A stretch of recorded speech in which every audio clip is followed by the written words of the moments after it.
২০২৪ সালের গণঅভ্যুত্থানের পর বৈষম্য বিরোধী ছাত্র আন্দোলনের অন্যতম শীর্ষ নেতা হাসনাত আবদুল্লাহ ত্রয়োদশ জাতীয় সংসদে এমপি নির্বাচিত হয়েছেন কুমিল্লা-৪ আসন থেকে। হাসনাত আবদুল্লাহ ২ মাসও এখনো হয়নি এমপি হয়েছেন। এর মধ্যেই তিনি এমন কিছু কাজ করেছেন যা দেশ জুড়ে প্রশংসা কুড়িয়েছে। আজকে আমাদের video topic Hasnat Abdullah MP হওয়ার পর উল্লেখযোগ্য 10টি প্রশংসনীয় কাজ। জনগণের মুখোমুখি লাইভ ক্লাস। সরাসরি নির্বাচনী এলাকার মানুষের প্রশ্ন ও জবাবদিহিতা নিশ্চিত করতে লাইভ ক্লাস নামক ব্যতিক্রমী কার্যক্রম চালু করেছে। সংসদে 10 নম্বর জার্সি পরে শপথ গ্রহণ।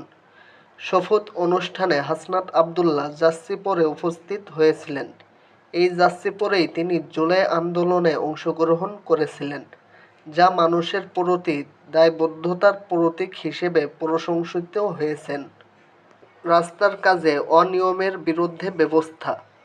নিজের এলাকায় রাস্তার কাজের মান নিয়ে সরাসরি কথা বলা এবং অনিয়মের বিরুদ্ধে দ্রুত ব্যবস্থা নেওয়া। দুর্নীতির বিরুদ্ধে জিরো টলারেন্স। এলাকার সরকারি কাজে দুর্নীতি ও লুটপাট বন্ধে শক্ত অবস্থান গ্রহণ করেছেন। জুলাই বিপ্লবের চেতনা ধারণ। সংসদে দাঁড়িয়ে বৈষম্য বিরোধী আন্দোলনের চেতনা ও তরুণ প্রজন্মের আকাঙ্ক্ষার কথা তুলে ধরেন হাসনাত আবদুল্লাহ।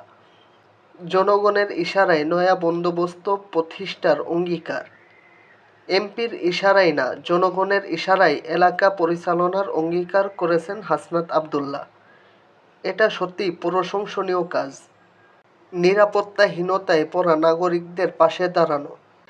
এলাকার অসহায় ও দলীয় কর্মীদের নিরাপত্তায় সক্রিয় ভূমিকা রাখেন হাসনাত আবদুল্লাহ।